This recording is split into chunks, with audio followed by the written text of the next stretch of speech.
Bienvenue à l'Exponentialiste, une émission pour ceux qui ont soif de plus, qui veulent aller plus loin avec Dieu et qui veulent accomplir leur destinée. Ici Luc Dumont, je suis heureux de te retrouver aujourd'hui. Nous allons parler de comment devenir un leader comme Jésus. Reste jusqu'à la fin parce que je vais te partager 7 actes de leadership qu'a fait Jésus que tu peux appliquer à ta propre vie afin de devenir toi aussi un leader comme Jésus. Juste avant, j'aimerais t'offrir une masterclass tout à fait gratuite qui s'appelle « 5 choses à savoir absolument sur la volonté de Dieu ».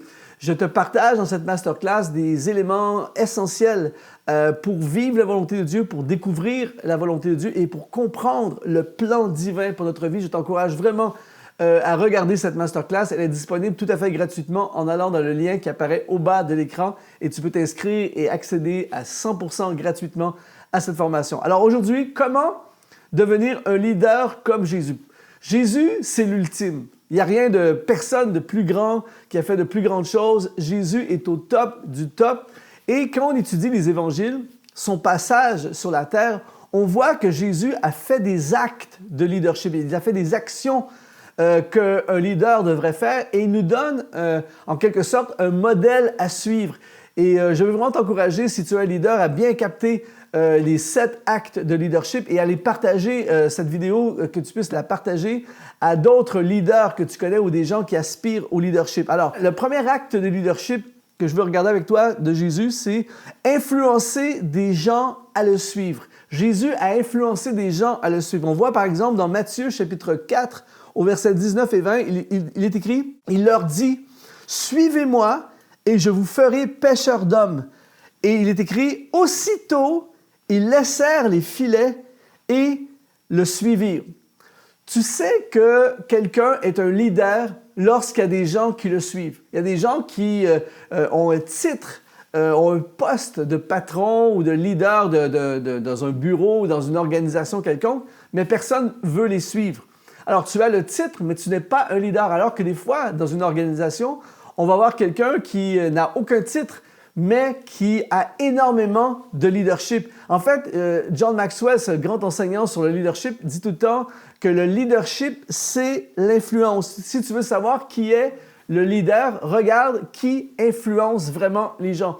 Et un vrai leader va avoir des gens qui vont le suivre. Et on entend souvent également cette pensée, si tu veux savoir si tu es vraiment un leader, c'est pas dans le milieu du travail que tu vas le découvrir, c'est dans le milieu, dans les églises ou dans les milieux de bénévolat, où les gens décident de te suivre, même s'ils ne sont pas obligés de te suivre. Et c'est exactement ce qui se passe ici avec Jésus. Jésus dit « Suivez-moi » et les gars, ils laissent leur carrière, ils laissent leur emploi, ils laissent leur business derrière pour suivre Jésus. Alors, on voit que Jésus était vraiment un leader parce qu'il influençait des gens à le suivre. Et c'est comme ça que tu vas tester ton niveau de leadership. Plus il y a des gens qui vont te suivre, plus tu sais que tu es un leader. Deuxième acte de leadership de Jésus, c'est enseigner et former. Il dit dans Matthieu chapitre 6 au verset 9, « Voici comment vous devez prier. Notre Père qui est aux cieux, que ton nom soit sanctifié. » Jésus nous montre, nous enseigne c'est quoi un vrai leader en nous montrant le modèle d'un enseignant et d'un formateur. Et il est intéressant de voir lorsqu'on regarde les évangiles comment Jésus a pris du temps, beaucoup de temps avec un petit groupe de personnes. Et le leader, c'est pas juste quelqu'un qui donne des ordres et qui dit aux gens quoi faire. C'est quelqu'un qui prend le temps de les faire grandir, de les faire croître, de les enseigner et de les former. Et ici, il leur montre comment prier. Il ne fait pas juste dire « vous devez prier, priez, je vous ai dit de prier, je vous donne l'ordre de prier ». Non, il dit « voici comment vous devez prier ». Et un bon leader, ce n'est pas seulement quelqu'un qui dirige, mais c'est quelqu'un qui enseigne et qui forme. Quand tu vois un leader qui a formé beaucoup de leaders, tu sais que c'est un grand leader. Et quand tu vois quelqu'un qui est en avant ou qui dirige ou qui soi-disant dirige et qui a seulement des gens qui sont des spectateurs d'une certaine façon, eh bien, ça ne veut pas nécessairement dire que c'est un leader. Un leader va former et enseigner des gens. Et c'est pour ça que Jésus a dit « Faites de toutes les nations des disciples ». Quand il a donné cette mission à ses disciples, justement, il leur a pas dit « Allez faire de toutes les nations, proclamer le message ». Il n'a pas juste dit non plus « Allez faire de toutes les nations des rassemblements ». Il a dit, faites de toutes les nations des disciples. Soyez des leaders en formant d'autres leaders. Troisième acte de leadership de Jésus, c'est connaître et rester focalisé sur sa mission.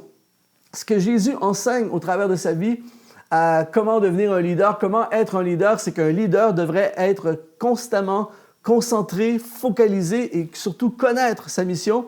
Et on voit un exemple très, très intéressant dans l'Évangile de Luc au chapitre 2, versets 48 et 49.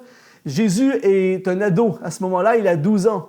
Et il est écrit « Voici ton père et moi », c'est sa mère qui parle, « Voici ton père et moi, nous te cherchions avec angoisse. » Et il leur dit « Ne saviez-vous pas qu'il faut que je m'occupe des affaires de mon père? » Déjà, à l'âge de 12 ans, Jésus connaissait déjà le but de sa vie. Il connaissait déjà sa mission. Et même malgré les pressions de ses parents remplis d'amour, Jésus n'est pas défocalisé. Il ne se laisse pas dévier de sa mission. Pourquoi? Parce qu'il connaissait sa mission. Et ça, c'est l'une des caractéristiques d'un grand leader. C'est quelqu'un qui sait ce qu'il doit faire et qui est concentré, peu importe les tendances, peu importe ce que les gens disent, peu importe les critiques, peu importe l'opposition. Jésus, on l'a vu, combien de fois on a voulu le faire dévier de sa mission. L'apôtre Pierre lui-même a dit « Tu n'iras pas à la croix ». Jésus a dit « Arrière de moi, Satan, il n'y a rien qui va me faire déroger de ma mission. J'ai quelque chose à accomplir avec ma vie.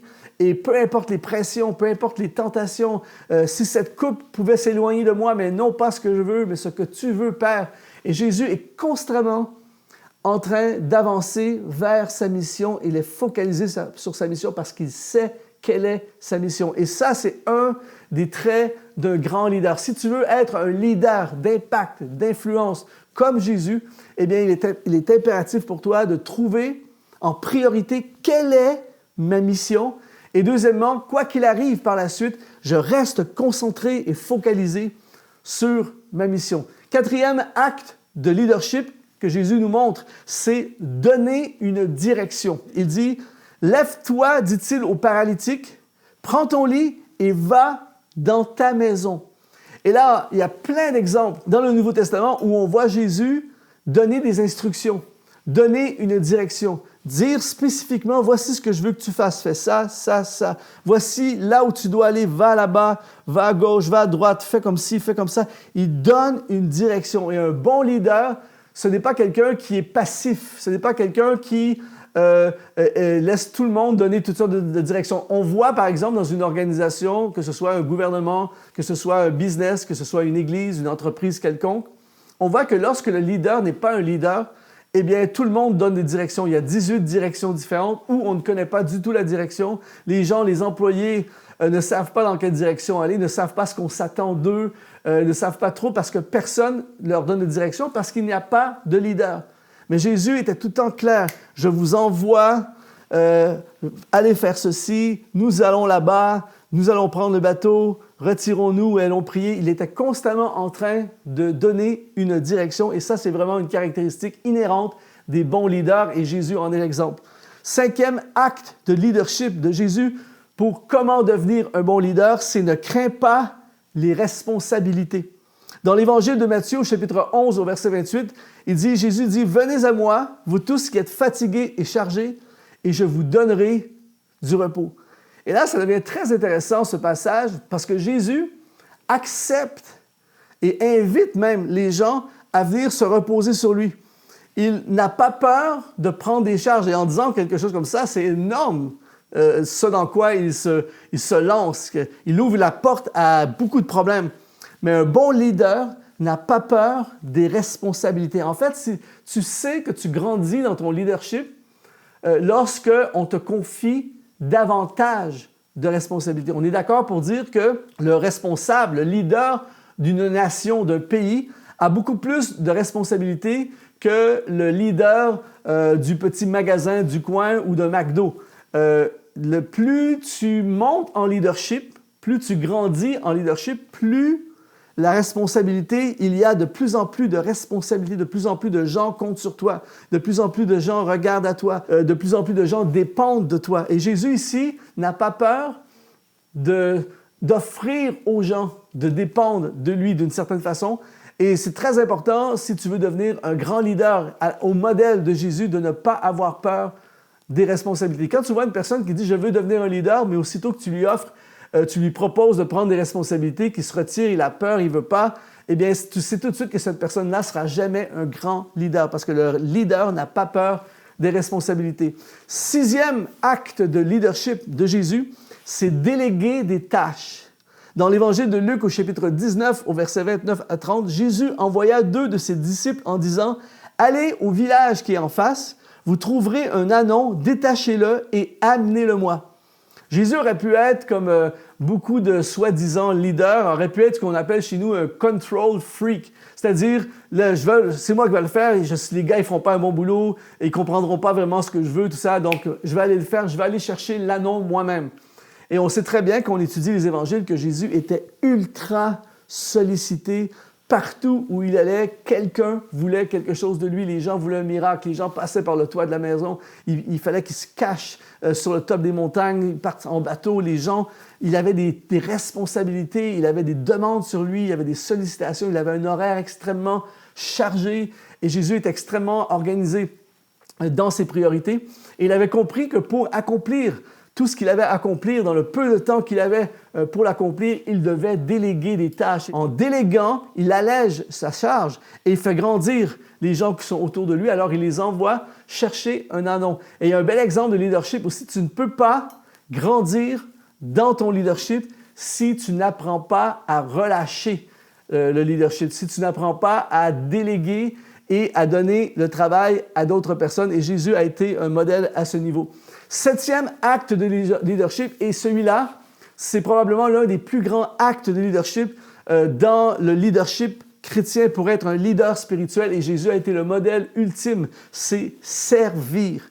Dans l'Évangile de Jean, chapitre 13, au verset 5, il dit « Ensuite, il versa de l'eau dans un bassin et se mit à laver les pieds des disciples et à les essuyer avec le linge dont il était saint. » Et là, c'est très, très, très puissant, parce que souvent, l'image que l'on a d'un leader, c'est quelqu'un qui se fait servir. C'est quelqu'un qui donne des instructions et qui fait faire par les autres tout ce qu'il n'a pas envie de faire. C'est quelqu'un qui souvent est supérieur à acte de supériorité et parfois malheureusement même de dictature et écraser les autres. Mais Jésus nous montre le modèle du leader spirituel. Il nous donne le plus beau de tous les modèles. Et en fait, un vrai serviteur, un vrai leader selon Dieu, c'est quelqu'un qui apprend à servir. Tu sers les gens autour de toi. Tu sers ton équipe. Tu fais grandir les gens de ton équipe. Tu t'investis dans les gens de ton équipe. Tu permets à ceux qui sont autour de toi d'aller encore plus loin parce qu'ils sont connectés avec toi en tant que leader.